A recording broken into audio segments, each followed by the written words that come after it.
Hello there, everybody. Welcome to Movies Are Real for November 2K24. I'm your host, George. I'm here with Ryan Lance. That's my name. Great, love it. Yeah. Holding a DualShock 3. DualShock 3. Some would say it's up there with the controllers of the world. It is true. It is one of the controllers of all time. Carrie, what's up?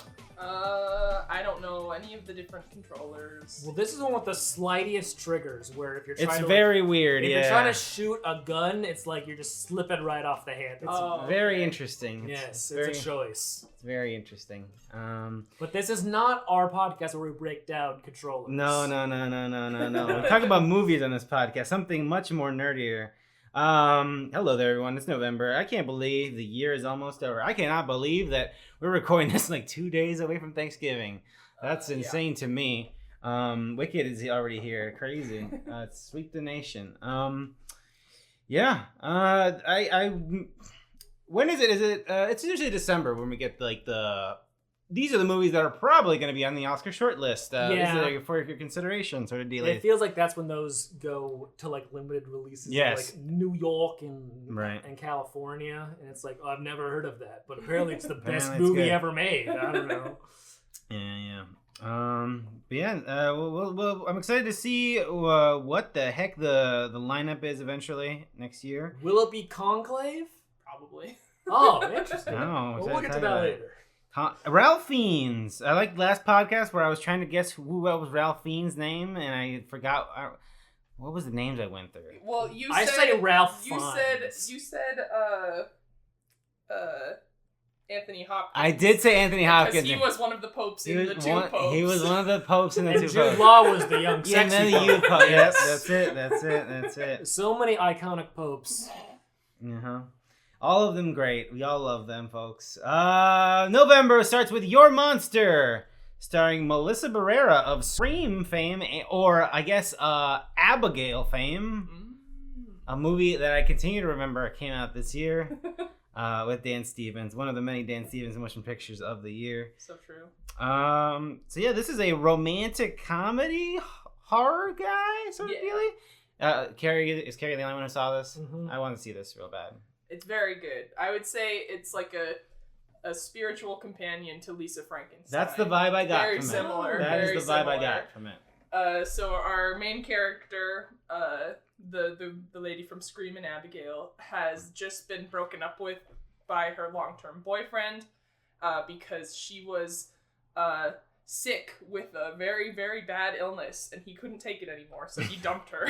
We've all been there, all right, guys? And he was a playwright and director, and he had been making this show kind of based around her, like not about her, but he was building this character with her in mind, and then they broke up, and she moves back to her childhood home, and her parents aren't there or anything. They're off traveling or something. I don't remember what the explanation is, but she's by herself in her childhood home.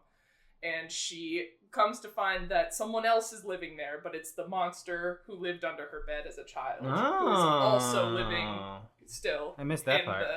In the apartment. They're in New York, baby. But so basically, she starts to form a friendship with him, and it sort of serves as, because she's very like meek and sad about being dumped by her long-term boyfriend, obviously, and the production moving forward without her, and it's the monster trying to help her regain her confidence and unleash her own inner monster. Oh, okay. It's very funny and very good. How monstery is he? Is he like Cole Sprouse in Lisa Frankenstein, or is he basically like a guy? Beast and Beauty and the Beast in the 80s or something. He looks like a TV werewolf. But how's his like communication skills? Like he just talks like a normal person. He's not like, yeah, no, you beautiful despite cancer. He fully formed sentences and jokes even. It'd be awesome if the monster in your bed just fully spoke, hey, I'm gonna kill you later. Is this Tommy Dewey? That's not a name I have ever heard in my entire life. So. That sounds like a fake name. That sounds like someone who you could get to put on monster makeup for a whole film set.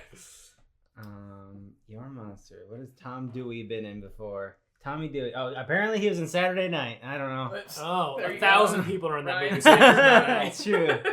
But yeah, this looks super fun. Yeah, super lighthearted. Definitely want to watch it. It's fun. I recommended it to somebody that I haven't seen it, but I was like, I'm looking for something silly and lighthearted. I was like, this looks probably what you're looking for. Sure. Yeah. And it's like, I saw that she saw Lisa Frankenstein. I really liked that. So I was like, if they like Lisa Frankenstein, it's a good pairing, I'd say. Yeah. Your Monster. Check it out. That was like a straight to streaming, like very small movie. It seems like I saw it in theaters. Oh, did you? Yeah, it wasn't playing at Alamo, which is why we probably missed it. I went to the Marcus Majestic after work one day because I saw it on. I was looking at the Marcus app for some reason, and I saw that it had come out, and I had seen people talking about it online. And I was like, "Oh shit! Well, I guess I'll go see this." Thanks, Greg. Marcus. Yeah, Greg always coming in clutch. Thanks, because he has more screens. He does have more screens. Heretic. Hugh Grant, Sophie Thatcher, Chloe East, Topher Grace, I guess, is in this movie. Directed by two guys from Iowa. I've learned that makes sense. Yeah, apparently they I don't know what. Apparently they co-run a theater at Iowa. I don't know what it is. But yeah, and apparently they also the directors of 65. Oh yes. 65. So they are multi-talented. Yeah. 65. And Haunt, which is a movie on Netflix that I never saw or clicked on. Is that the one with the clown? Yeah, things? that movie's good. Okay, yeah. I like that movie. Heretic. Hugh Grant is just a really cool, chill guy who's trying to learn more about what religion is this again? Is Mormonism, Jesus Christ and the Church of Latter-day Saints. Yes. And we have our two characters here who are sort of knocking on doors, telling, have you heard the good word?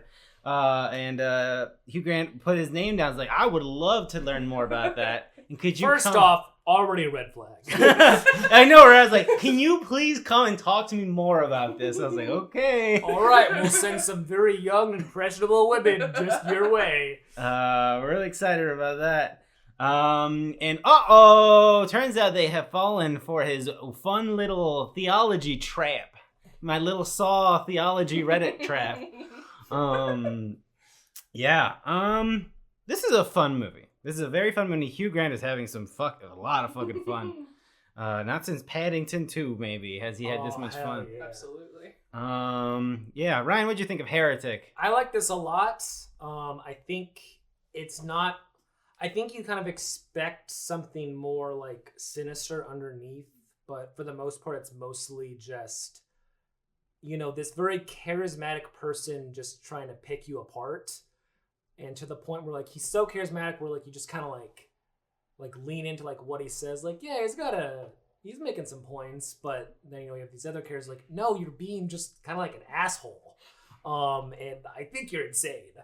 And then you're like, okay, yeah. So it's that fun, like, breaking down of this person and just very interesting, just tension from just conversations for the most part. Like, there's some more, violent and scary stuff. But for the most part, that first, like, third is just a conversation that gets unsettling and you, like the characters, want to get out of there. So it's very good. And I felt the two leads were very good. The one girl, Chloe East, very funny. She was absolutely delightful at this. But yeah, just a really solid time. I don't know what else to say. It's a fun time. What did you think of this? I liked it too. I thought it was pretty fun, and I liked seeing Hugh Grant. I haven't seen a ton of the work of Hugh Grant. Me either. Really, my main polls for him, other than this, are Paddington 2. And Dungeons and Dragons. Which is also having fun. I think we were too young for, like, his rom-com days. Yeah, right. So now we're at his, like, granddaddy era, of some would say. That's what everyone's calling That's what everyone's called it, I think. I mean, a lot of people maybe agree with you, but I just know him as guy who was in rom-coms and is also apparently, like, really rude in real life, but I don't mind that at all because I think it's funny. Actually, it's not just the Colin Firth that he's really rude to. That's a thing that's going on. Say what? Apparently he's got a bit going on with Colin Firth where they don't like each they other. Don't like each other, yeah. That's funny. But apparently he's actually rude. And I think Hugh Grant is, like, famously difficult to work with and rude. But listen, I mean, he was in Wonka also. I forgot. I just told right now, and I just like grumpy old men. So I think, and we'll talk about this later. But, like, I was seeing some stuff about another lady that we'll talk about later being difficult to work with. But it's like, I don't know, you're not pissing in bottles on set and being all weird. For real. So, and you're a good actor. God forbid an elderly British man be a diva. Yeah. So it's like, whatever. If he did anything actually problematic, I have no idea. Right. Yeah. I haven't heard that. I'm not co-signing. I have not heard that either. I would have a hard time believing anyone without a pure soul could even set foot on the Paddington set. Fair. I think that's a sacred ground. George, please delete that. After I look up the allegations, no, I think Hugh Grant's. He has his own allegations of Hugh Grant. Controversies. Oh no! I did a search. He's been accused of literally everything. Literally everything you can edit for two, he's been accused of. Yeah, but Hugh Grant's yes. I have not seen like Love Actually, Bridget Jones' Diary, fucking Music and Lyrics. I think that's also him. Like all that stuff, I've never seen him. But in his like his granddaddy era, he's so funny and charismatic, and like he's just got such a. I love it when he's playing weird little guys. He's just like. He just has a great energy. He feels like he's at that point in his career where, like, I've made the money, I've made my known stuff. I'm just gonna be whatever. I'm just gonna be whatever. I'm just gonna have fun, and I appreciate that. That's where Russell Crowe's been the last 20 years. But yeah, I thought this was really fun. I think the actresses are also good. I think like as a performance and dialogue, I like it a lot. But in terms of like plot structure and like what's actually going on, I was kind of like let down a little. It's like what? We get to a point like where we're trying. There's something we're gonna like. It's like I know the one true religion. And we're like, oh, what is he gonna? He's got something downstairs. Like what the hell's going on? And it's just like I guess I won't spoil it. But when the reveal's like, huh? Okay, interesting. All right, well, all right, that's fine. So yeah, I think in terms of narrative and like the whole suspense and what we built to, I didn't feel anything, but the ride was so fucking fun and ridiculous, and like it really made me question how impressionable I am, because again, I know jack shit about religion at all. But when he was talking about like, hey, there's a lot of stories about an ark and a guy who resurrects in a lot of religions, like. That's crazy. I had no idea. He's blowing my mind right now. So he's like really a guy on Reddit. He's just like, when you think about it, the woke mind, they're trying to, and I was like, huh, I never thought of it that way. that lady who's giving that presentation at the convention about how Monster is Satan propaganda. Have you seen that video? Yeah. And George was like, whoa, no that's fucking crazy. way. Yeah. Bottoms up and the devil laughs. You're blowing Holy my mind. shit. But yeah, Heretic is it's a nice movie. It's a fun movie. I like it. Good times. I would like to see the two actresses in more stuff. They got a good. I want to see more horror stuff, but they got a good horror vibe. They got like a final girl energy to them. Angry. So yeah, Heretic. Check it out. Conclave, baby. Speaking of Jesus. Stanley Tucci, folks. Jesus is here, and his name is Stanley Tucci. Yeah. Carrie, you saw Conclave, you said? I saw Conclave with my mom. So, what is this movie about?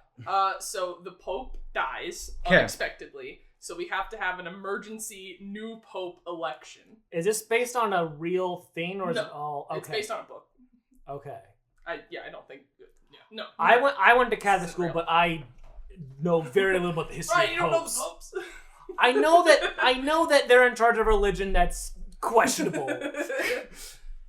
So it's basically just a gathering of all the different cardinals, and they all have to do the Pope vote ceremony where they all cast their vote and they throw up the smoke that's different color. Have you not heard about this? No. It seems very extra. Is this like, this sounds like Okay, whenever they have to do a new Pope, all of the cardinals come in and they have to have a ceremony where everyone votes, and they have to have a certain amount of a unanimous vote in order for the new Pope to be elected.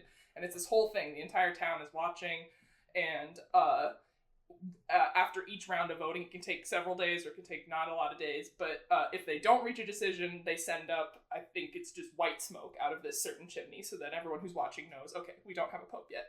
But then once they make the selection, they send up red or black smoke. I don't even know. But that's why I've seen like the smoke thing. Okay, I was very confused. This sounds very. I remember in Catholic school when a pope was being elected. I remember hearing stuff about this. I do not remember the smoke thing at all. Yeah, it's just different colors smoke. It seems like a lot of extra. Like, it could have been a 10. It seems like Anatomy of a Fall, sort of like learning about the French tradition. Yeah.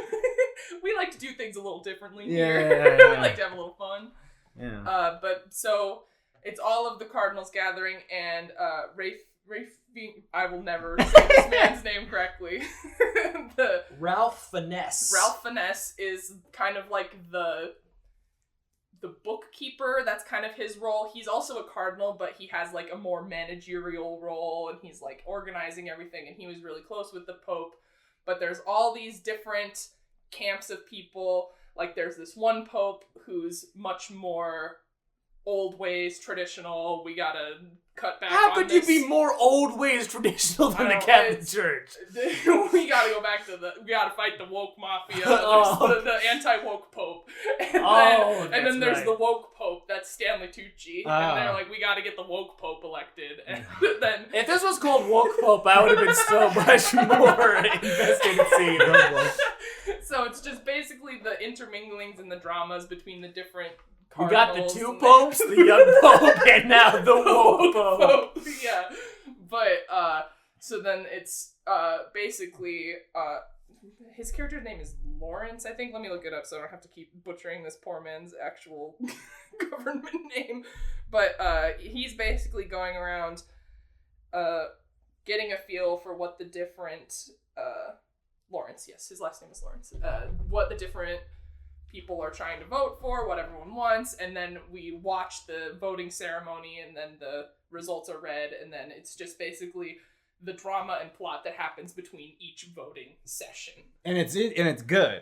It's pretty good. I liked it. It was fun. So it's very much a drama. It's drama because there's just so many scenes that are just like bitchy popes bickering with each other and being like, oh, that pope is bad because of this. And there's like the best part, like drama-wise, people have made the comparison that there's a scene in this that's literally out of Mean Girls, where he gets there's some damning information about one of the people who's getting a lot of votes, and so he doesn't want this cardinal to become the pope. So he goes through the computer and prints off the information and puts it in little folders. Like a burn book? Puts a folder at each of the place settings for their meals. And they all open it and they're like, oh my goodness. What's damaging information? Well, there's like... Besides the obvious damaging information. Well, they do... they mention that, but that's not specifically it. There's one contender might have some like things in his past that are like being purposely brought up to hurt his chances of being elected. Because they're all from. He voted for Hillary. No, they're all from different parts. And they're like, oh no. Okay, this guy has like. I don't remember where he comes from, but he has a illegitimate child with this woman. And they brought that woman to work as one of because they bring in nuns too to like serve the food and help keep everything organized. That's where Isabella Rossellini comes in. But one of the women there he had like relations with in the past, and you're not supposed to do that if you're a cardinal. And so they brought her there to throw him off, and he had like this whole blow up scene, and then they found the information that proved that was true, and then passed it out, and then he didn't get any more votes because everyone was mad at him. He was like, you got laid, loser. Yeah. But so basically it's just back and forth drama stuff like that. But then it's like, there's also, there's like a new cardinal who was brought in that no one knew about. So they show up last minute. It's like, who's this? And so there's just all kinds of. And that cardinal was played by Pete Davidson. He was smoking weed. It's like, so sorry guys, I was smoking weed. I wasn't gonna spoil it for the audience, but interesting. Everyone really enjoys the folder scene that I talked about, and it was really funny. And everyone also enjoys the anti-woke pope also hits his vape a lot.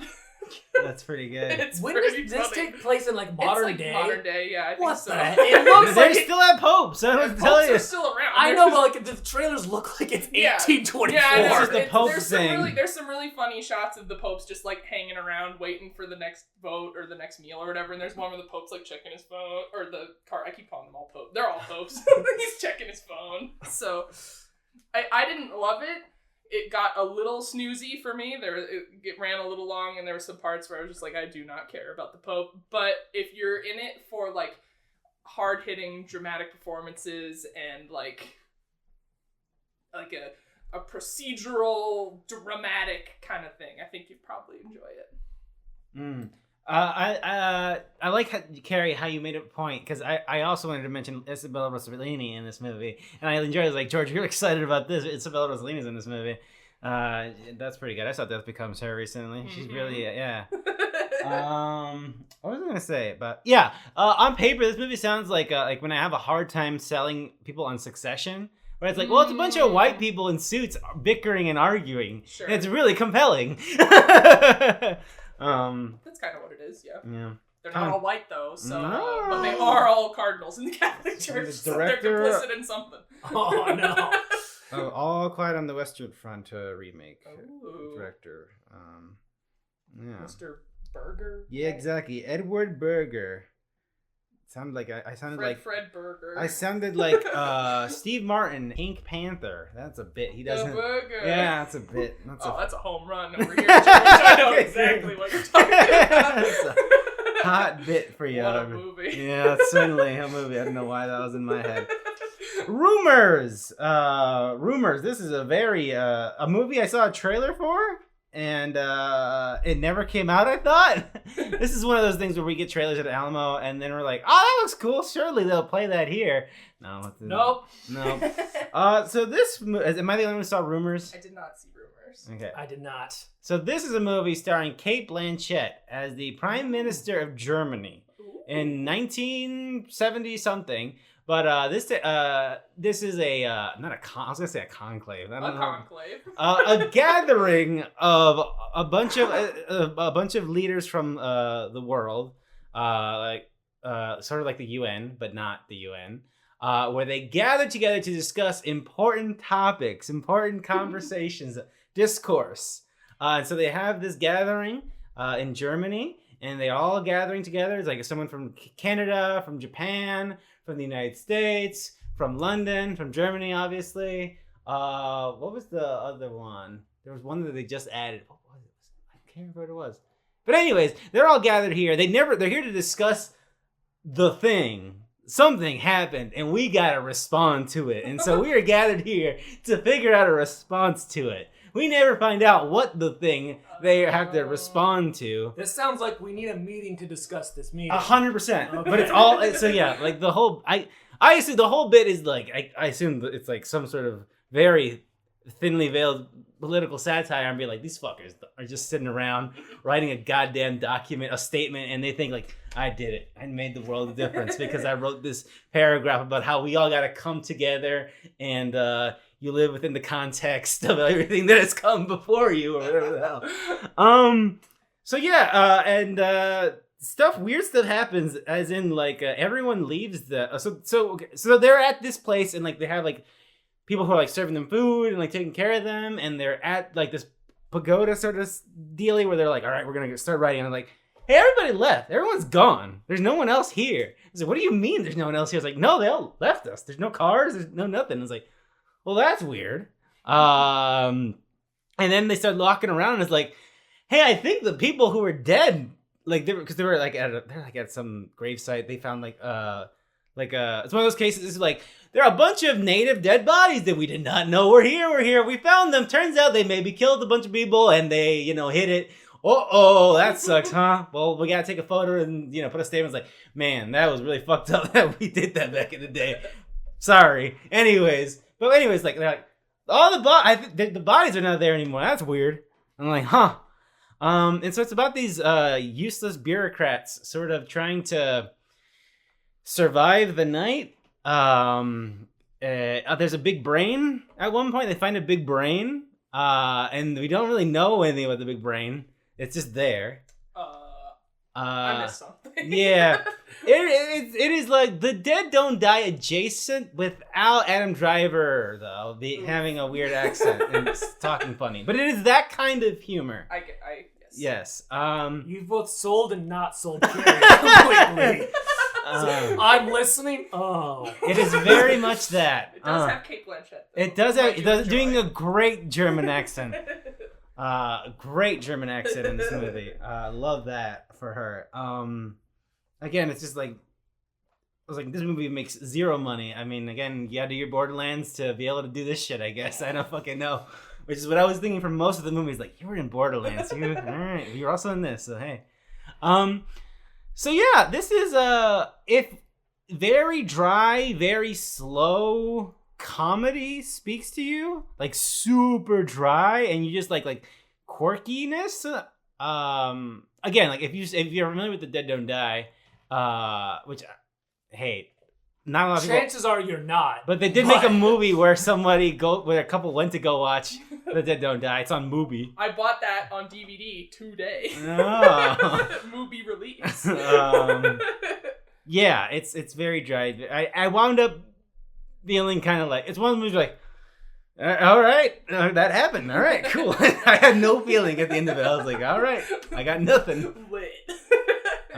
It does end with a zombie jerking off.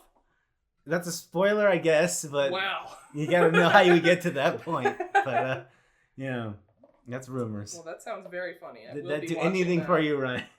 It has Alicia Vikander in it for a second. Hey, there we go. That'll get him.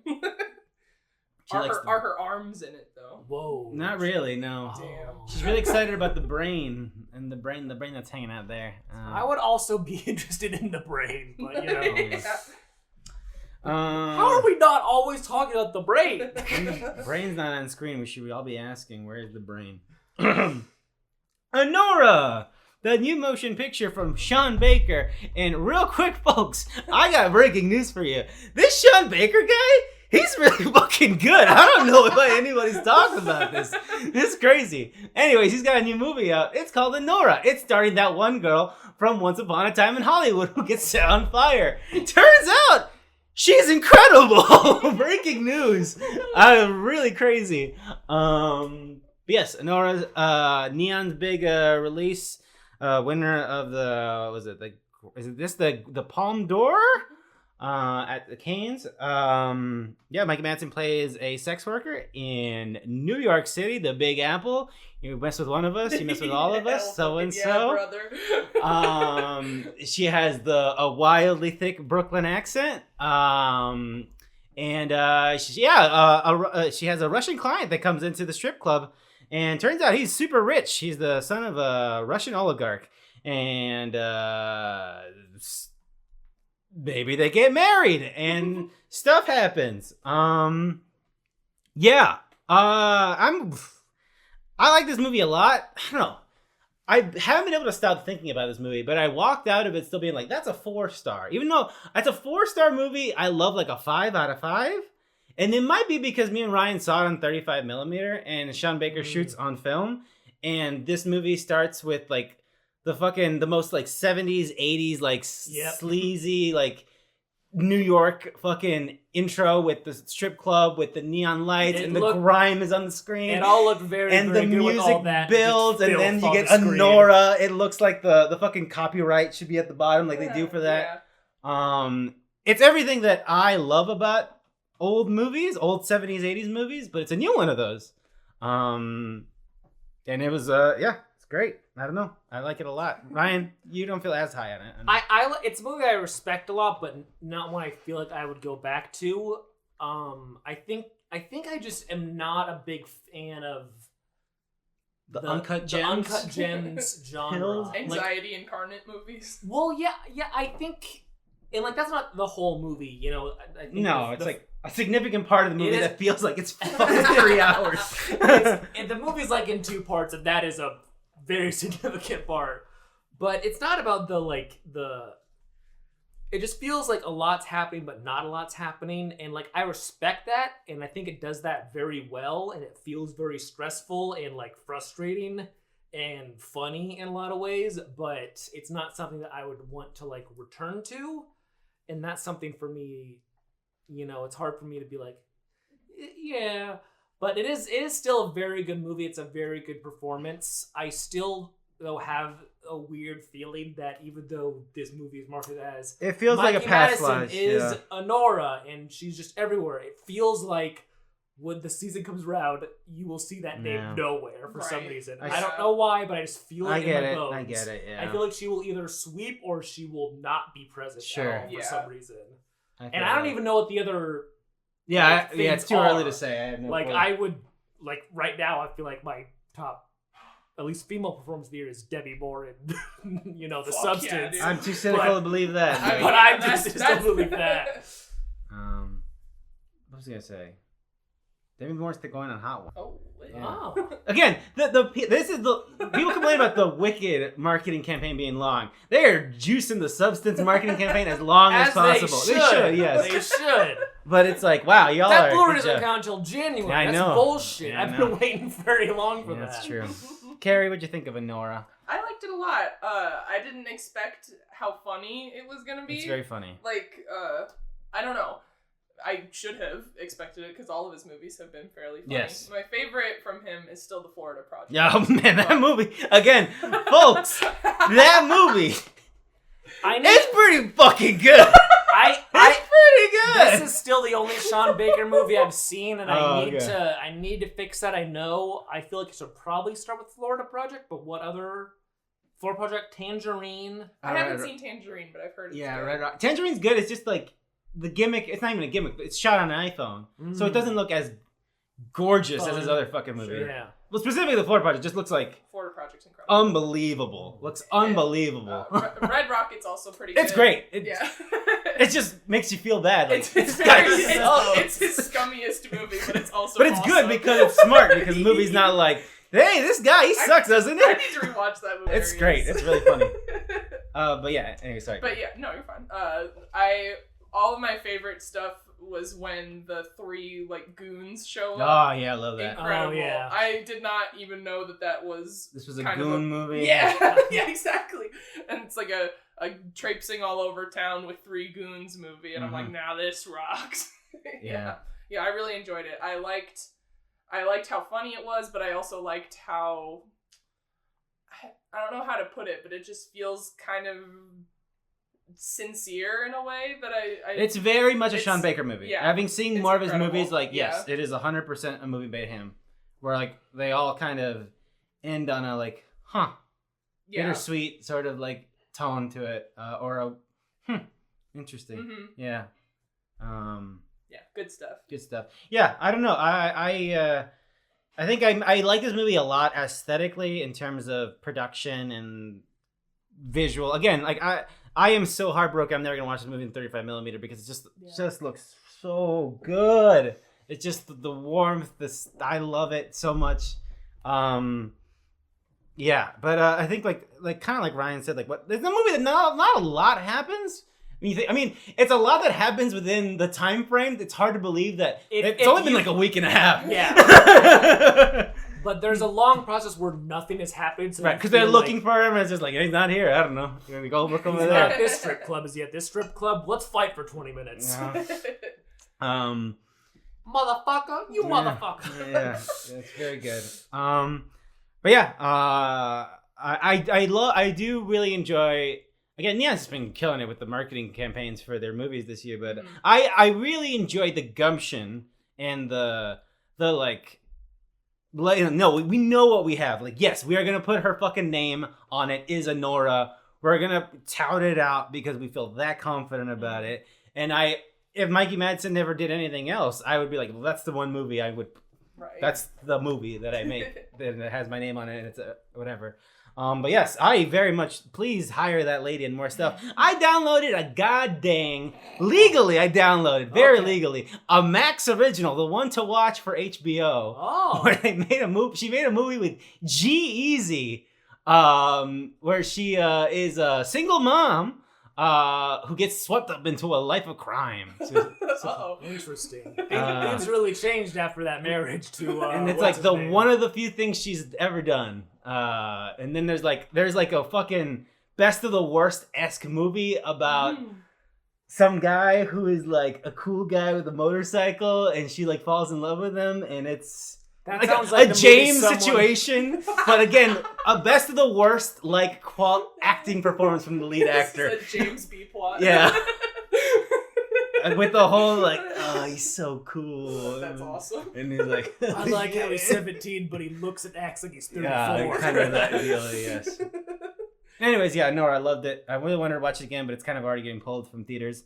If it does do anything for the Oscars, which is, I have no idea. I'm not informed enough to say one way or the other. It's so hard to predict. But to your point, Ryan, I 100% get where you're coming from. It's sort of like a past lives sort of deal, or a May December, where I already forget the wonderful actor in May December, the guy who was incredible, and I saw him on I saw him in a commercial for something. Oh. And I was like, man.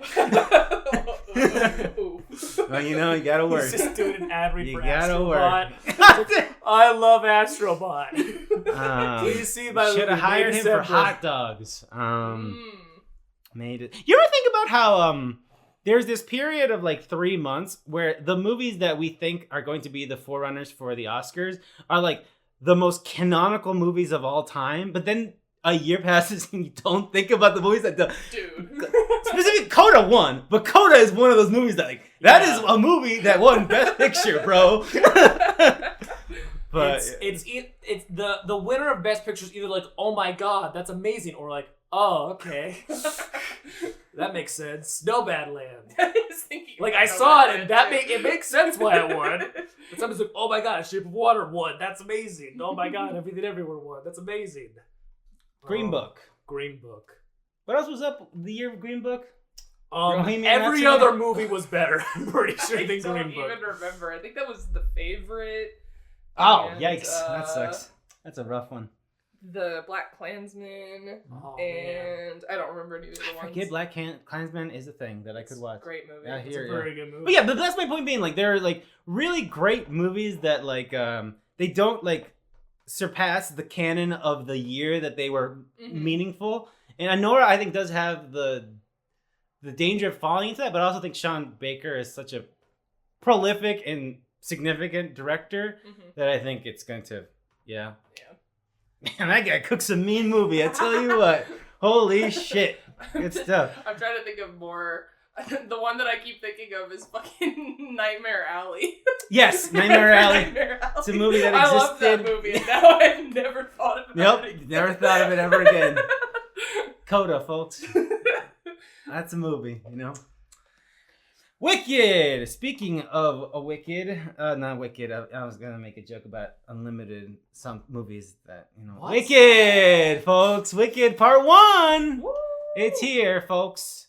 Carrie, what is the for the people who don't know what Wicked is like at all, it was a book that got turned, a young adult book that got turned into a stage play that became a phenomenon. Yeah. Not a young adult book. No, just a regular. Well, I mean, I haven't read the books, but I've heard that they're very raunchy and gross. They were made after The Wizard of Oz became public domain, right? I think so. So it's just like a guy who's like, this is an interesting character that like I'm legally allowed now to... There's the original Wizard of Oz books, then the original Wizard of Oz movie, then the Wicked books, then the Wicked stage show.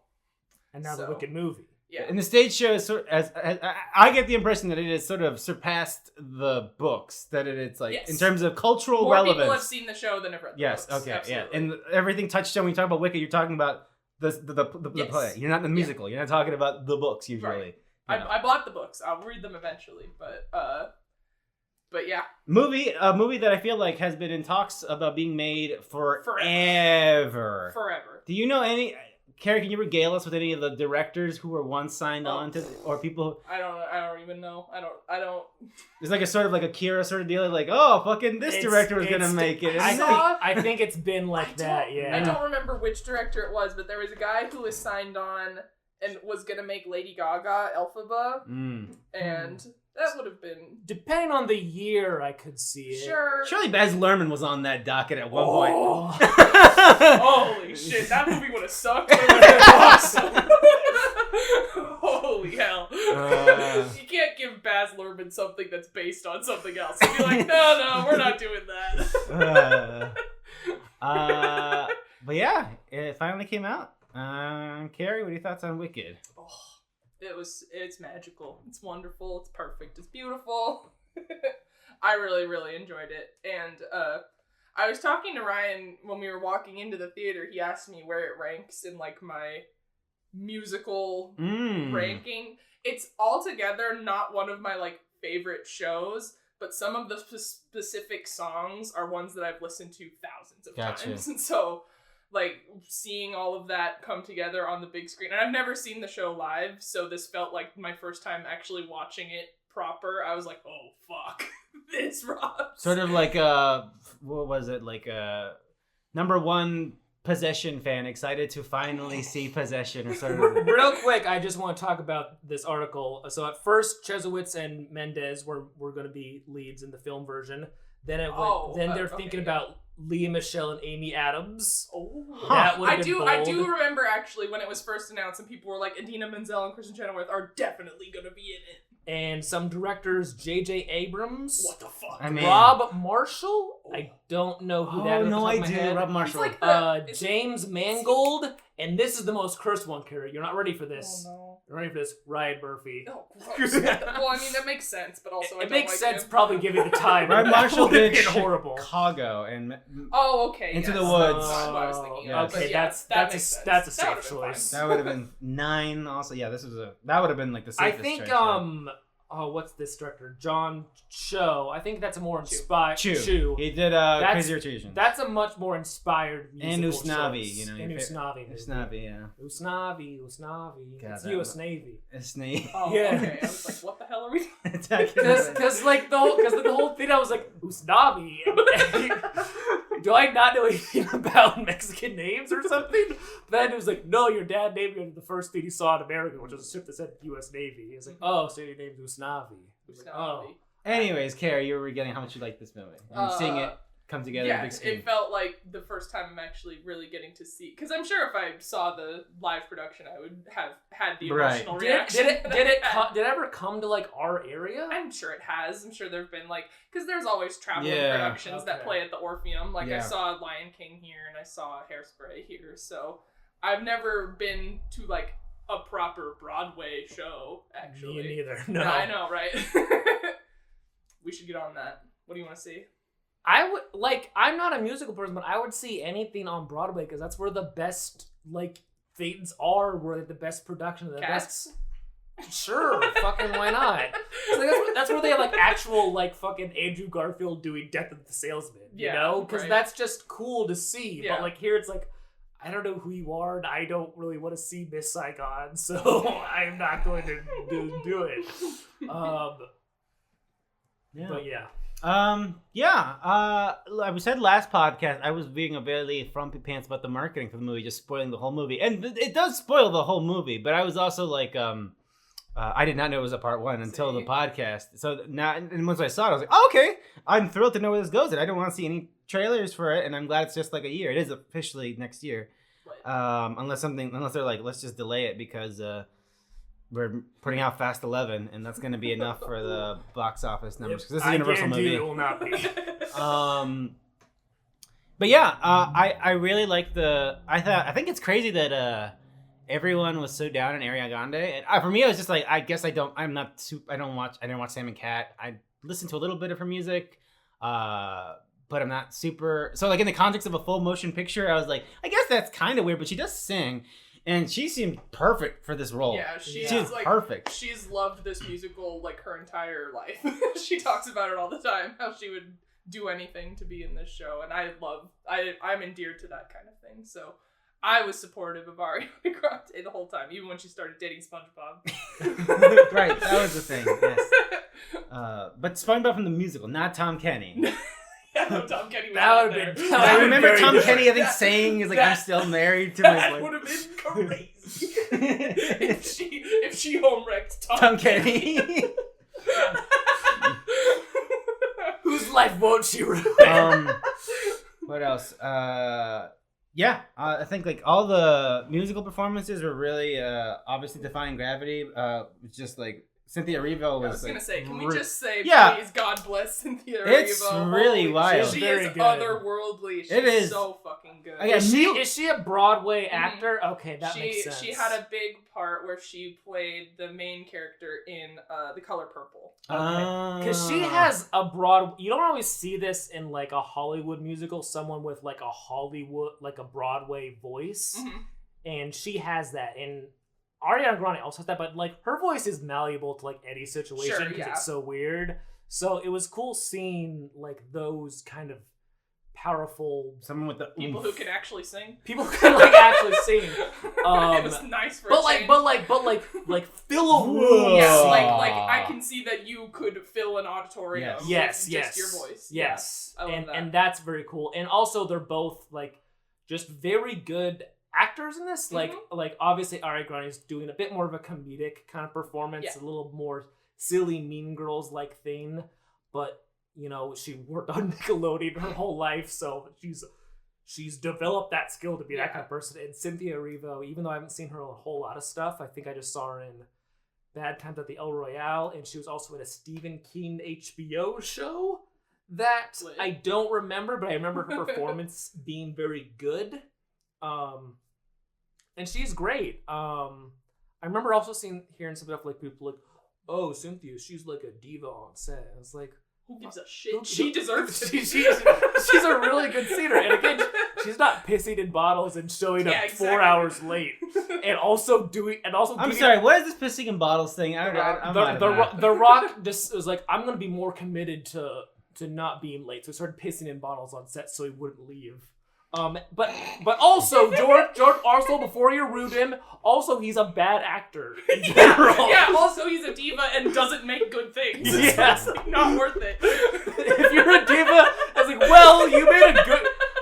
You've seen a very good song. God bless his salesman. I love his sales. He just is never off. There's not a single sincere. He's always pitching something. Yeah, exactly. That clip that came out of that IMAX interview, that is incredible. I would have paid money for that. That is beautiful. I was telling Karen this. I'm not going to see the theaters, but I am so excited to watch Red 1 at home on Netflix. We gotta have a Red 1 party. That's going to be a miserable. Someone was streaming it on TikTok. That's probably the best way to watch Red 1. Oh my god! After Beetlejuice came out, I loved that movie so much. I was sitting in TikTok streams, fucking watching it. I was like, God damn, I love this. I also wanted to mention with this movie is like, I think for a lot of people who like film, like we're all like, Wizard of Oz is a very good movie, but it's not a movie.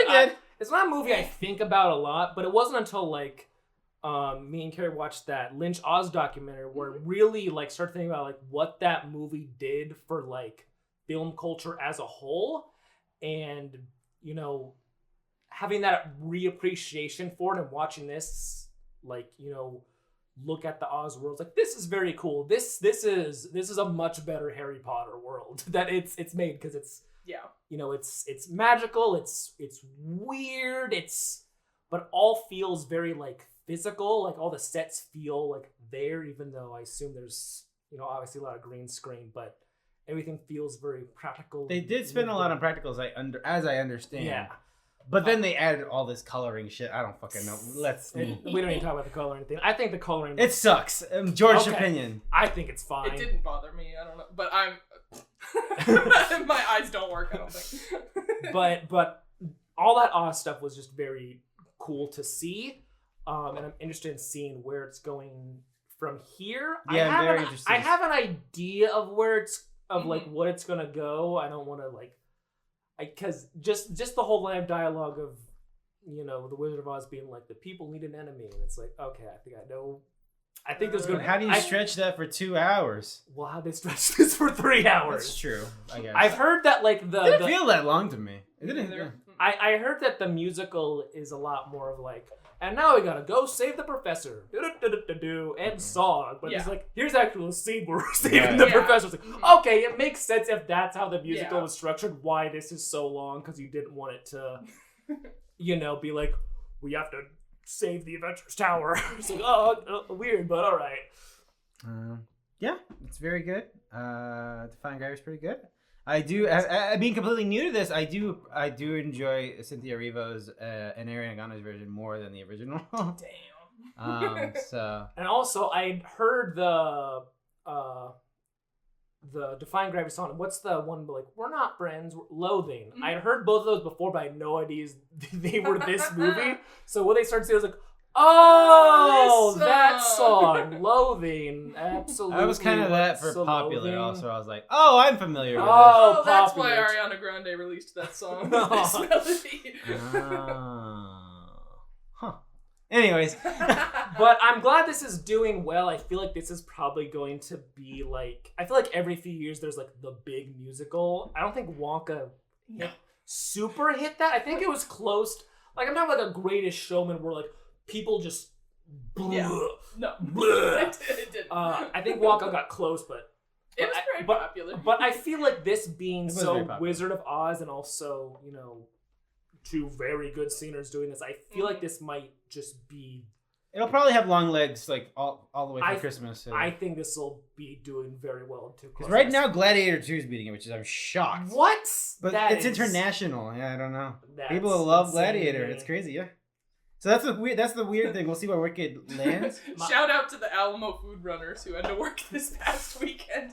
Holy fuck. Yeah. My parents wanted to see something on Thanksgiving, and right now Gladiator, all baby. that's showing is Gladiator 2, Moana 2, and Wicked, and they're all like, no. Moana 2. We're not talking about it. A movie that exists. They're just putting it out there. I You Like, know saw- what's the craziest thing? Moana 2 comes out this week. that's It's- crazy. And a live Is action it not- Moana movie comes out like next year? Is Moana 2 not already out? Or... I think it comes It's out this week. week. Oh, When we're okay. recording, it comes out this week, yeah. But it doesn't feel like the sequel to Moana is coming out. No. I literally saw the trailer for Moana 2 for the first time this morning in front of Wicked. I was like, oh, that's what this movie's about. Okay, got it. Like that pig. Pig's cute. Cute pig. Yep. And I saw Maui, and I'm like, that guy pees in bottles. I was gonna say, I was gonna try and do the you're welcome, but you know. Yeah, when he hands the bottle of piss Yeah, to the yeah, PA, yeah, he's you're like, no, you're welcome. welcome. He's like, There was some other stuff from this year. icon. There's some other stuff from this year that we could talk about. I'm just gonna mention them real quick, because in case we mention them for the best of, I guess. My Old Ass. We didn't talk about this, right? We mentioned it as like it's coming out. Coming up. but we didn't. No. Yeah. This movie's fine. It's got Aubrey Plaza in it, and I don't know who the other lady was. It's fine. It's completely fine. It is a fine movie. The weirdest, I'm sorry, and I could not get over the whole gimmick of the I'm future you, and like you're younger, yeah, whatever. It was like this young lady's not Puerto Rican. Aubrey Plaza is very Puerto Rican. Whatever. They did not really look. That's similar fine. enough, but it's fine. My Old Ass, it is a movie you could watch, is what I gotta say about it. Dee Dee, I saw Dee Dee finally, because I wanted to watch it in Alma, but it was like there for like a week. This is the coming of age movie of a little Chinese kid, first generation, growing It's kind up. of set in like the 2005. early YouTube era. Yes, Yes, 2005. that's what really interested It's me. like, again, we're our era. That's our Yes, era. yeah. Yeah. They got Panic at the Disco posters and Oh, Hell yeah. it's great. It's exactly what you think it says on the tin. Joan Chen's in it. That's cool. We love her. She's not in a cabinet. Joan Chen was in Twin Peaks. She was the Oh, got it. yeah. She's not. No, she's just a nice mom in this movie, which is great. We love that.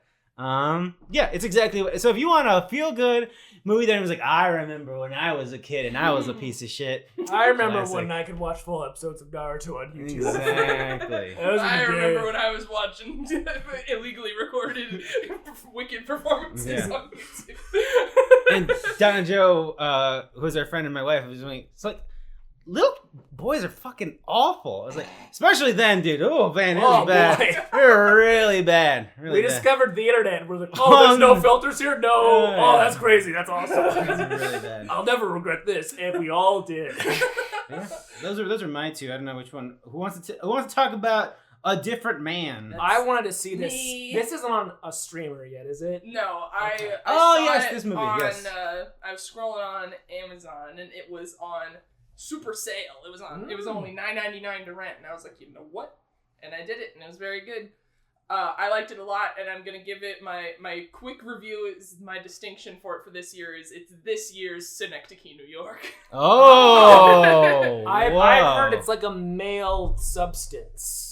Yeah, male the substance, which is finally. Yeah, the dudes were so depressed. They're like, why can't we have anything like this? And this is like I remember talking about like how Marvel gets like these good actors who get stuck in Marvel movies, and I've heard that Sebastian Stan, who's Winter Soldier and Marvel stuff, gives like a really good performance. He's fantastic. And it's like, my God, so basically they're all trapped. Basically, he starts the movie with facial deformity, and he is having a hard time. He wants to be an actor, but he can only get the only acting job that he has currently is in like a workplace PSA video about how to respectfully talk to your differently faced coworkers.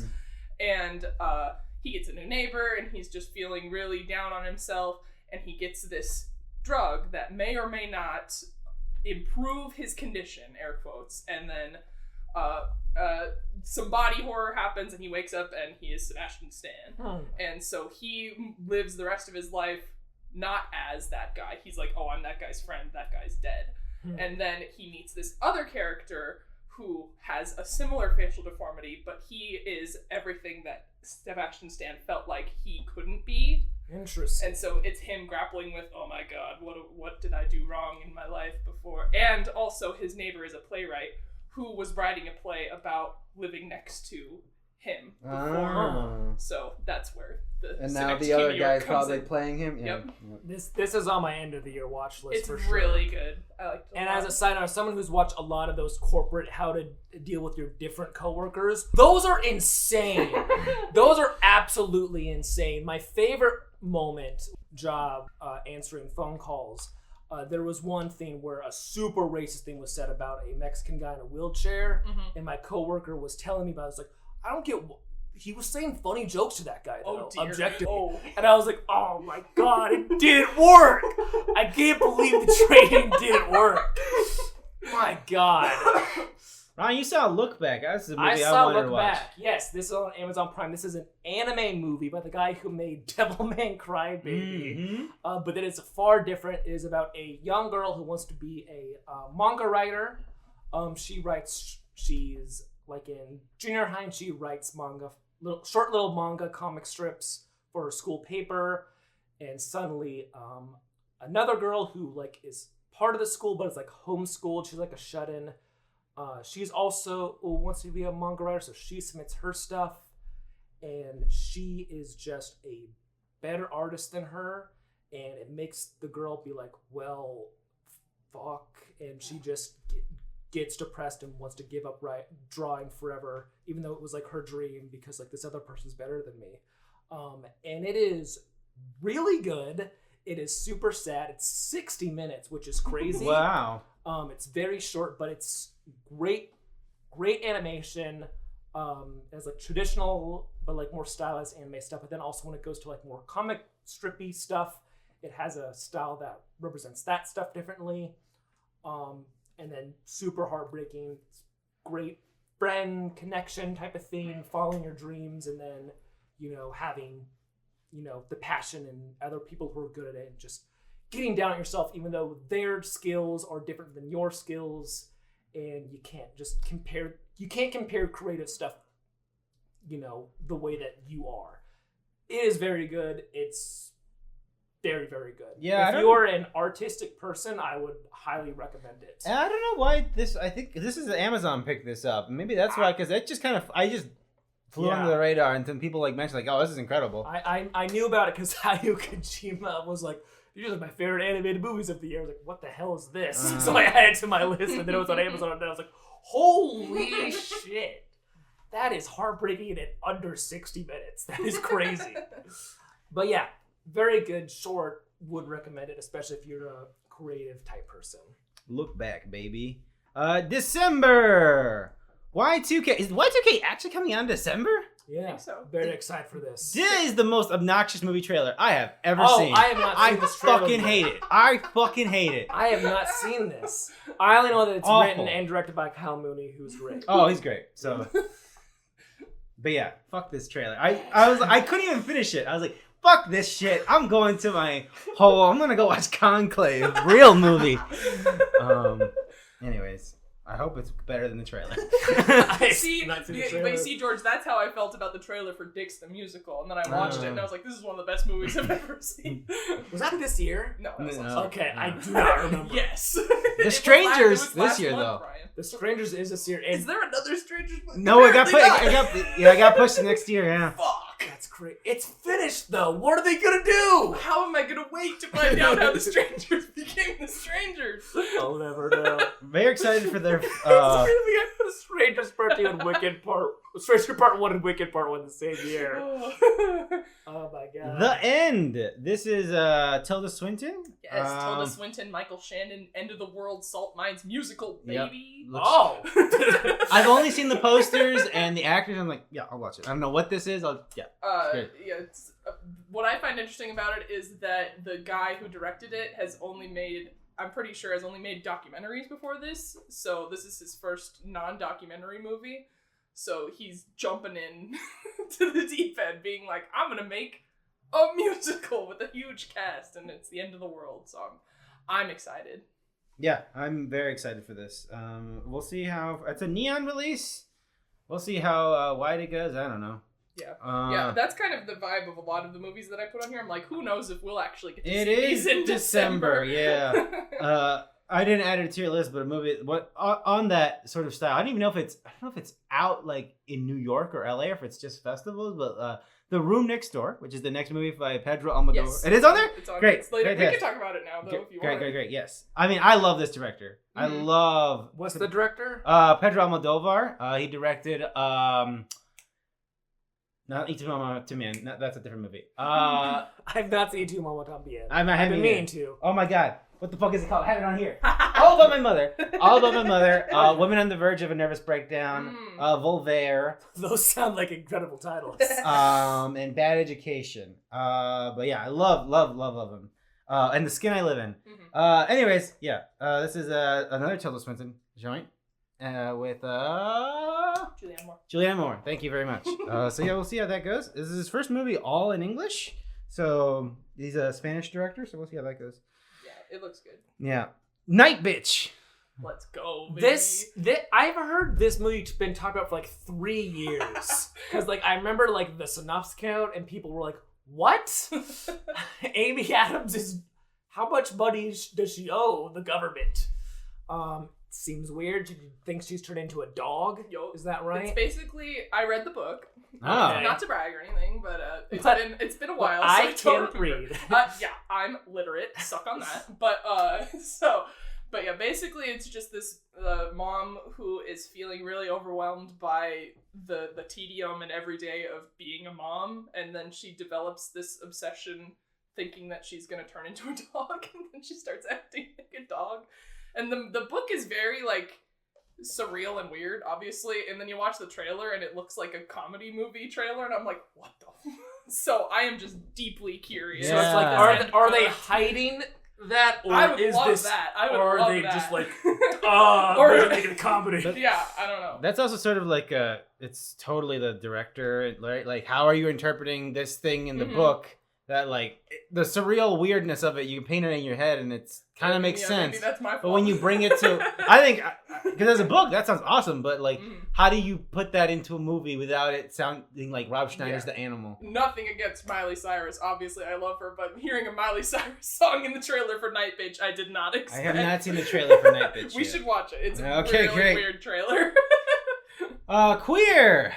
Don't know if this is actually gonna come out, but I'm manifesting Luca, it. baby. Nice. Luca, what a prolific man. To this year. Yeah. He like knocks him out. Like he is like some of the most like knocking him out directors. This also might be but also like very different movies. Yeah. Like he made Call Me by Your Name, and then he made Suspiria, Bones and All, then Bones of All, then Challenger, tennis movie. He's crazy. Yeah, but he's always horny. Oh, always horny. There was some news recently on his next project that I forgot what it was. I don't remember. I think it's like two very interesting things. That's why I was He got attached to something. He got attached to a remake of something. I don't know if he was attached to the American Psycho remake. Yes, that's what it is. Is that it? That's it. It's And then Jacob someone Elordi posted- here. Yeah, someone posted a picture of him talking to Jacob Elordi at a cafe, and it's like, uh-oh. Oh no! That's I see the writing on the wall. Yeah. I would not. He's someone like what's the Spears like? Oh, an American Psycho remake. Oh, Yeah, he makes it fucking weird. Yeah, It's sure. gonna completely go into this lore of the fucking American Psycho. They got to vote a new one. Yeah, I don't know the whole thing. But do you think he'll change the bands that Patrick Bateman likes? It's I the would same. love that. Huey in the news. It's like- You ever hear of My Chemical Romance? Have you ever heard of Glass Animals? Oh my god, that's pretty good. That's a good one. He's so funny. American Psycho, pretty good movie. I It's love a good that movie. movie. Was that this year that I saw that, or was it last year? I don't I remember. think maybe last year Last we saw year. it together because you were like, huh, so that's that movie. I was like, that is incredible. Great movie. Great movie. It's crazy how people watch that movie and think it's like, oh, this is an awesome lifestyle. I love this guy. Idiots. Morons. I do not. That book? Harrowing. But also, what is Queer actually about? We just talked about how much we like Luca. It's based on a book by William Burroughs, who Oh. was the guy who wrote Naked Lunch. So I don't know what it's actually about. It seems like Daniel Craig? it's Daniel Craig and some other guy who are queer and forming a gay man relationship, but also there's weird, surreal stuff happening What? at the same time. I know you wouldn't crazy. expect that from a Luca Guadagnino adaptation of a William Burroughs novel, but I don't know. I'm looking to go in blind. See, on this whenever one. it 'Cause arrives in whatever I format. saw that first trailer and I didn't know what I was expecting. I was just expecting more of like a love story type of thing, but then I saw it was a William S. Burroughs thing, and I was like, oh, hold the phone. Glad Luca continues to get funded to make motion pictures. That's what I gotta say out there. The Last Showgirl. This is the Pamela Anderson movie. Where Yes. she is, I don't know much Oh. about it other than Who's think it's- playing? What? Is it about? No. She's playing a character Okay. who is a showgirl in Las Vegas. Yeah. But I don't know, other than that, I don't know anything else about it. I don't really know the full plot. I know it's directed by not Sofia Coppola, but a different Oh, that's Coppola. There That is can't be another. That can't be good. Kind of like how I actually had that moment of like, there is another when someone showed me that Margaret Qualley has a sister. Oh. And I was like, Oh. what? Had no clue. That was like when I found out that Robert Eggers had brothers that make movies. I was like, Yeah. Not very good. They made a very different movie. They make very They different should movies. stop. Big Frank Stallone energy there. But yeah, this looks. I mean, I think just the pitch. It's like Yeah, honestly, It's just, like, that's what fascinating. What I'm going on, like Pamela Anderson as an aging showgirl. Yeah. In. which is this is. I mean, like either the movie does what it has to do, and it's gonna have legs, or it's disappointing. Yeah, So we'll see. we shall see. It's coming out in December. Like we'll see. We'll probably get it in January, February. Yeah, At for this real. rate, though. Craven the Hunter, baby. Here we go. Finally time. December. Rock the What a holidays better with time. Craven the Hunter. Families are coming together. They are craving. That's what they're doing. I can't wait for this because it's going to be just another one of the worst things you've ever seen. It's going to be just a fundamental misunderstanding of a character who's really not that interesting, and it's just going to be a weird, bumbling mess. Yeah, this looks horrible, but I will absolutely see this. Oh, I don't know, man. I think Aaron Johnson, apologies to Taylor Turner and John. He sucks. Yeah, He's bad. he's not. Yeah, But you know who else sucks? Jared Leto. And you know who else was hilarious to watch? Morbius. sure, I guess. But when he Russell Crowe is his dad in this. Let's So, Let's go. Russell Crowe is old man Russell Craven. Crowe, what is going on, man? No, don't listen to George. Keep doing what you're doing, my man. I love it. Whatever your agent is, who keeps saying yes, let him keep doing it. Unhinged 2, I don't know how that could happen, but let's make it happen. So, The trailer for this movie was 5 eons ago. Exactly. Ryan, can you recall? Are they playing him as an anti-hero? Like Yes. they do all these fucking shit. Yes. Before you start, I feel like I've had to have you re-explain this to me at least once a year for the last 4 years. So Kraven the Hunter, in the comic books, and I hate being this guy, but in the comic books, he is like this billionaire big game hunter who loves hunting down, just all the animals that billionaires love killing. He's like, I need a new hunt. And he's like, I need a new hunt. And he sees Spider-Man. And he's like, it'd be cool if I went to New York and with my weird jungle attire and hunted down this man spider. And he does that. And it's very interesting because he's just an insane person. With a sniper rifle. With a sniper rifle, just shooting down the teenage kid. Pretty funny. And it's pretty funny. It has a very good arc in the Spectacular Spider-Man show. He has some pretty good stuff in the Spider-Man 2 game. Yeah. But he's like with all these movies, he's a C-tier villain. He's a C-tier villain. Nobody cares about Morbius. Nobody cares about Madam Web. I would say, whoa. I would say Morbius is definitely a step below Kraven. Yeah, sure. First off, he's very 90s. Also, very Madam Web is 5 steps above all of them. that is true. But this movie seems to paint him as his dad is the real Kraven, and he seems to be I saw an interview. He was this guy is a lover of animals, which is the most fundamental. Opposite. No, wrong. You go again. Read it again. See, that's what happened with the guy who made the Night Bitch movie. It's oh, she loves dogs. No, go again. Go back to the room and read the material. I skipped it. I think I got it. I'm a fast reader. So I don't fully understand this. I've heard it's been reshot to hell. I heard a rumor that the original ending of this movie was the guy becomes the Rhino, and it basically ends the exact way Amazing Spider-Man 2 ended, where he's I'm gonna fight you, Rhino, and then it just cuts.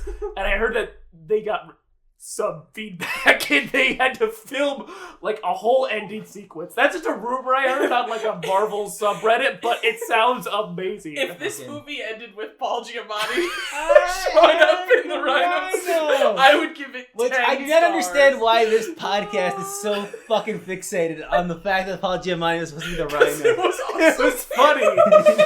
I am the Rhino. It's so funny. Side note, I love the Marvel spoiler subreddit of leaks and rumors about the Sony Marvel movies because it sounds insane. Even when when it's this has to be a lie, it's I don't know. These movies have done weird things in the past. The Sony email leak gave so much insight, of how this happens. 100%. Yes, in the world where the people who wrote those emails are in charge of making movies, this makes sense, but it shouldn't make sense. It feels like I'm living in a SNL parody universe where these movies just keep coming out. This is the last one on their the docket. books, yes. That they've made, which is crazy that they made 3 movies this year. Venom, Madam Web, and 3, and Madam Web, and Venom. this one. Everyone. How much did Venom 3 make? A shit ton of money, more than all the indie movies of the world. I don't think it did super well. I bet it did less than fucking the last one, but probably. Yeah. $456 $456 million. That's $456 million. That's pretty good. That's. Yeah. I mean, okay, again, as people who enjoy comic book heroes and it's very weird to live in the. I was gonna say the Venom movie outsold Joker, whereas nerd George no, that makes sense. Venom's fucking cool as shit. But in reality, no, you don't understand. They made Venom a fucking goofball. He's fucking I don't know, whatever. I sound like an idiot. Whatever. They made him woke. They made 3 Venom movies. The second one ended him with being I'm gonna kill you, Spider-Man, and then he never interacted with Spider-Man and died. Did I talk about Venom 3? No, you did not talk that about movie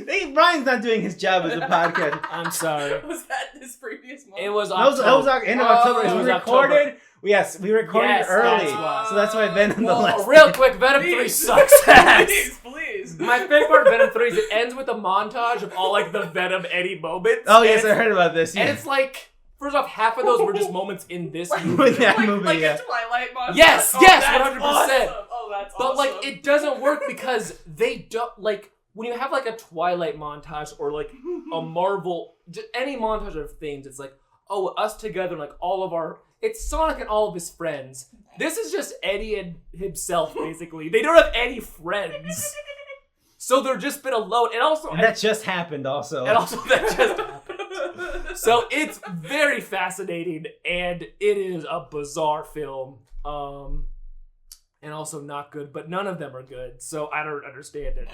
Like, he gives a committed performance, but it's not they're bad. Oh my god, they're terrible movies. Venom, Venom Last Dance did as well as Let There Be Carnage. It's I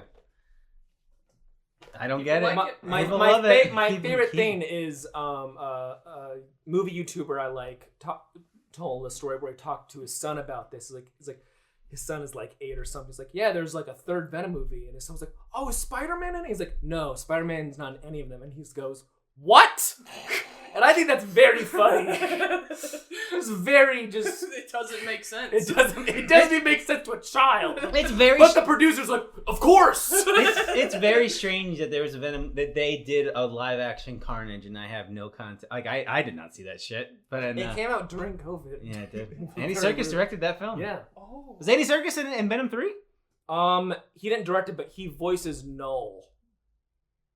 I don't know Null, actually. He's a newer character. He is the king of the symbiote planet. Okay, oh. so I know we're in the December, but like, No, this please, movie begins with a Lord of the Rings-ass like lore montage of like, on my planet I created the symbiotes, but then they betrayed me, so I sealed them. So I tried to seal them, but they sealed me, and now I need to escape. But I made these other symbiote creatures, and they will go to planets, and if they kill a symbiote with a codex, there's always a codex, I will be freed of my prison, and I will enslave the whole world. This takes 10 minutes. And of course, Venom and Eddie are the only symbiotes with a codex or whatever. Which, I don't know anything about modern Venom. Sounds made up to me. I'm sure it's in a comic somewhere, because there's comics on everything. But it's like the villain is this. They like try to establish a Thanos like villain at the beginning named Null, and he's sending these like weird aliens to Earth to fight Venom and Eddie. They kill them all, and then Venom sacrifices himself, or did he? But then they go their separate ways, and then it ends with a post-script thing that's like, I don't care, I'm still coming for you. And then Null will return or something like that. And it's like, but who plays Null? Andy Serkis voices him, but Null. it's a CGI model like Thanos. Well, so it's weird. It's weird that at the end of like your only successful trilogy, you tease where the character you would assume you tease Null, a character from like the 2000s with maybe in the 2010s. I think it's like super recent in terms of comic characters. And where that you'd think that character is leaving, and it's like, okay, now all the other awesome Sony Pictures Universe characters are going to have to fight Null. And it's like, who? Morbius and I guess Michael Keaton, who you forced into your universe? So, I don't know. Hope the food is better in this joint. Yeah. Who's this Null guy? No one knows. Anyways, Venom 3 is only interesting to me because it is the story. It's one of those, like, someone starts off as an intern and then walks... No. Like, Kelly Marcel is the director of this. Was a writer on 50 Shades of Grey, and then was a writer on Venom, and then she kept getting promoted into directing Venom 3. So there you go. You know, dreams do happen, folks. I like that. Yeah. Sonic the Hedgehog 3! Listen. I hate these movies so much. It's a real bummer, but I saw that new trailer, and, you know, maybe it'll be okay. Greg texted me that while I was at work, and he is thrilled. They gave him a gun. He's got a gun. He's got the motorcycle. I've been hearing about Knuckles' gun ever since that new trailer came. It's been like a day and a half. I've heard about Knuckles' gun like 10 times. Shadow's gun, Carrie. Oh, pardon. Shadow the Hedgehog. I didn't grow up with Sonic, so I have no like love for this character. But like, you know, me and George are on similar video game spaces on the internet. And I love Sonic, but... And video game people who I feel like have never seen a movie before. I don't get it, man. Like, these movies are incredible. It's like cinema's I don't alive. get it. Why are we letting this pass? Why are we letting this pass, guys? They're not good movies. They're not good. They're just references. And I get that your brain sucks because all you do is play video games. Is the Donut Lord actually funny, guys? That's not a funny bit. It's not a bit. It's not funny. It's not anything. Why do we care about this character? What's his name? The actor? James Marsden. James Marsden. Oh, yeah. Why do we care? He's Sonic's He testified dad. against Drake Bell. That one thing. Come on, Yeah. folks. Yeah. Well, you know what? Not all... Olive Garden. Olive Garden. Zillow, baby. But they did make again. It's this stupid shit. You said, Ryan. It's like they gave him a gun. Whoa! And I'm like, The chows are in the trailer. Oh my god! It's an instrumental version of His World from Sonic 06. That is the song in that trailer. I saw a thing where people saw Maria in the trailer, and people were like, Maria. "Yeah, she's gonna fucking die." And it's like, what's wrong with Of course, you people? Maria's in that movie. Yeah. What's wrong? Kristen with Ritter's in this movie for some fucking reason. That is interesting. It is coming out on Christmas. I'm curious to see how much. Dollars for donuts. Is Sonic the Hedgehog 3 going to outperform Moana 2? I think so. By a significant margin. I don't know. Everyone's like, we'll wait for Moana 2 to come on Disney Plus. That's true. And there's like, we Yeah, do not but have Paramount Plus. I felt the same way about Inside Out 2, but that is the Yeah, highest. you're proven gross- wrong. Yeah, it's true. But that was the highest. So, like, I don't know. It's hard to say. And Moana 2 is another movie where it's like, cut corners, get it out. Yeah. It was going to be a series originally or something, and then they made Who it. knows? It's Yeah. Disney. Yeah. They're already making a live action remake when it's not even It's true. 10 years old. Well, that would have been a good transition to. Well, anyways, point being, I will watch Sonic the Hedgehog 3. I mean, an I'll watch idiot, it too because and I want it'll to probably be mad. suck. And Yeah. but it'll have Live and Learn in it, and I'll be like, you know what? It's a good song. It's a pretty good song. The Lord of the Rings, the War for Rohan. Rohan.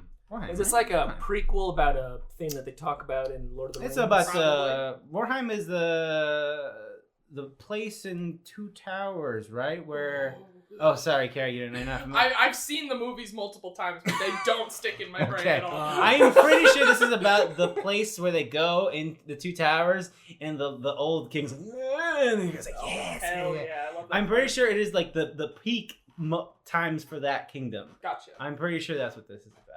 Anyways, the animation looks great. It looks beautiful. This movie will make no money. Yeah. Again, $0 and 0 cents. Again, I do not understand what the $1 trillion Amazon Prime show no one watched, so I don't know. I don't understand why this is getting They're a also theatrical. making a I love Golem it. trilogy too.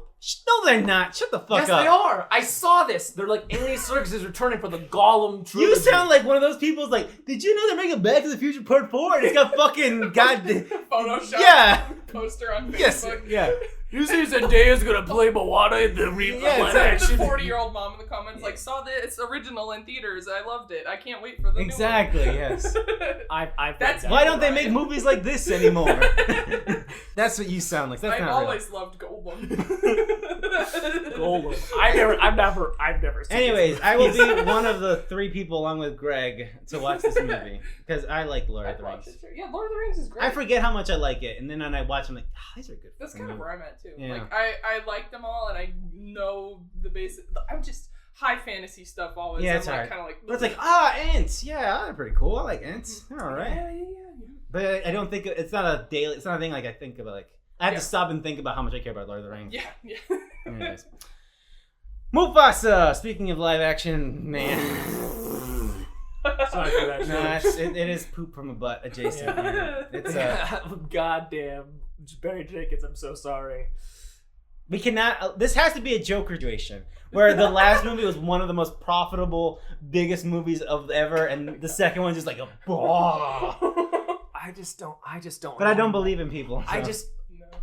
Go watch Wicked again. Yeah.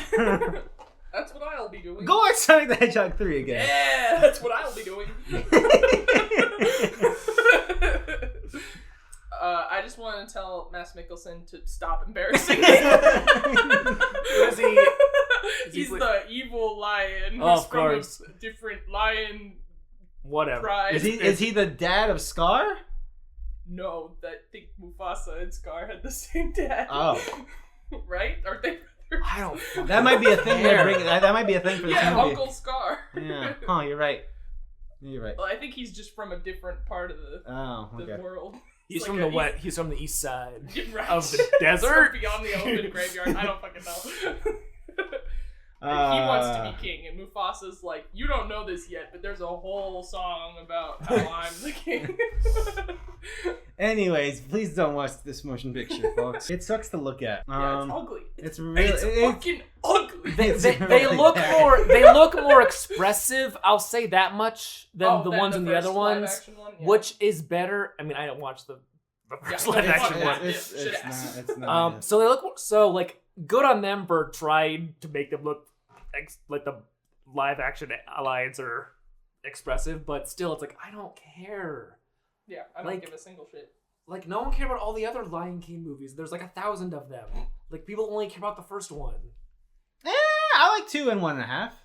I watched. Two's good. When I rewatched, well, those were like the straight to VHS era. Yeah, I feel like our generation had, but like I don't know if they have like long lasting. Like you can go. Back No, to yeah, it's very much a '90s kids thing. When I rewatched 1.5 in the last like 6 or so years, I realized I was like, oh, I watched this way more than the original Lion King when I was a kid. Oh no, because it had games on the DVD, dude. But so did the first one. No, well, But then I watched them. I didn't have the first one. I had We this had one. the first one on VHS. Yeah, I had that's the true. 1.5 And then the on 1.5. DVD. Okay, that's fair. That's fair. So I played Pride, Rock, Who Wants to Be a Millionaire about 10 million fucking times. Yeah, those Disney DVDs were packed with bonus features. It's insane. Now just play movie, delete disc. Why would Start fire. Why would they have that option? This is for kids. They would definitely accidentally press that. The Room Next Door, as I mentioned, I'm very excited. I doubt it'll come out anywhere near In a us in timely December. manner. Yeah. A Complete Unknown. Oh, I was like, what is this? Oh, this is Bob This is Dylan? Bob Dylan. I'm Timothy Chalamet. I know nothing about Bob Dylan, Me so neither. he truly is a complete unknown I just to know me. that Cate Blanchett played him in one movie, Well, that's awesome. and I want to watch that. I know when I saw something with my parents in a trailer for this played, and they were like, "Oh, Ryan, is that gonna be the Christmas movie?" And I was like, "Oh, I'll be seeing Nosferatu that day. I'm sorry." So I might end up seeing this. I do not care. Like I said with After Wonka, my disdain for Timothy Chalamet has settled, and I'm willing to see in more stuff. But this seems like nothing. It's just again, we're still at the runoff of Bohemian Rhapsody. Yeah. Huge. And that movie's like almost 10 years old. Yeah. It seems. If you're gonna get me to watch a biopic about a musician I don't care about, it's gotta be Baz Luhrmann making a film about Elvis. Yeah, that's In true. any other context, I'm not gonna watch it. Again, Dewey Cox, etc. I need to rewatch that movie. Hopefully it I holds watched up. it for the first time recently. Did you? Did it Yeah. hold up? Maybe. Okay. I don't know. I put this in my Letterboxd review, but the only way I found it online was I'm pretty sure the DVD unrated extended cut, Mhm. and because it was like, I don't think this is supposed to be a 2.5-hour movie. Oh god! But like, They I just already left all the committed riffs in there, just like So it was very funny, but there was definitely someone was like, well, I realized it was like, well, I have no other way of watching this, so I might as well commit to this. Like, it was like, okay, I think they cut this part out.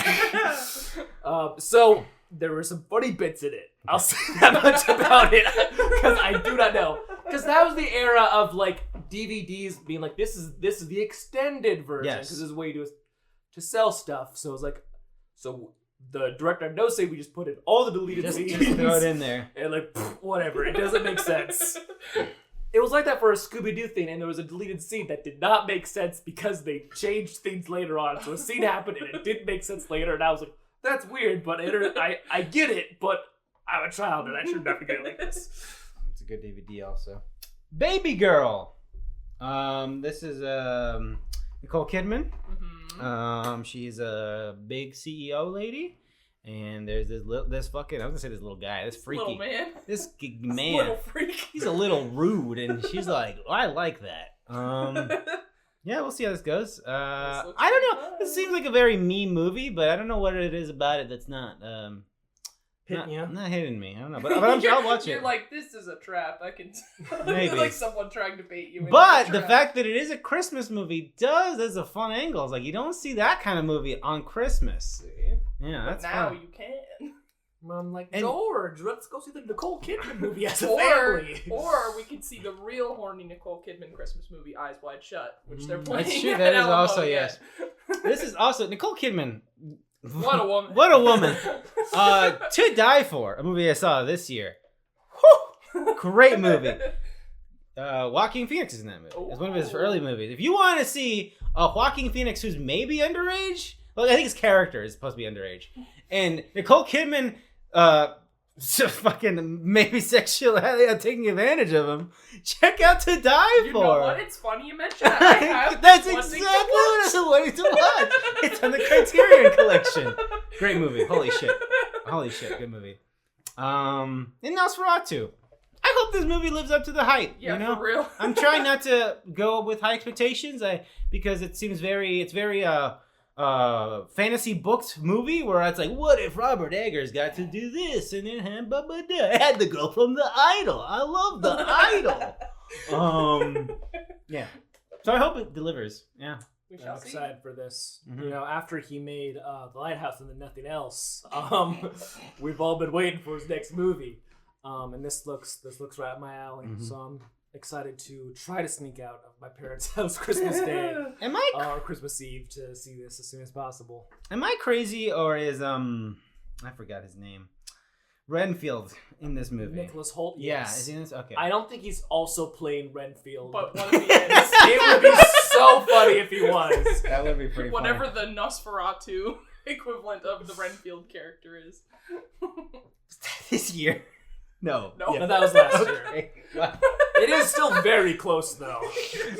Oh man. Well, that's that. Ryan, where can folks Yeah. find you for? Letterboxd.com. I watched the Gamora Heisen trilogy for the first time, which are the 90s. You mean Gamera? Gamera, yes. Gamera Heisen trilogy.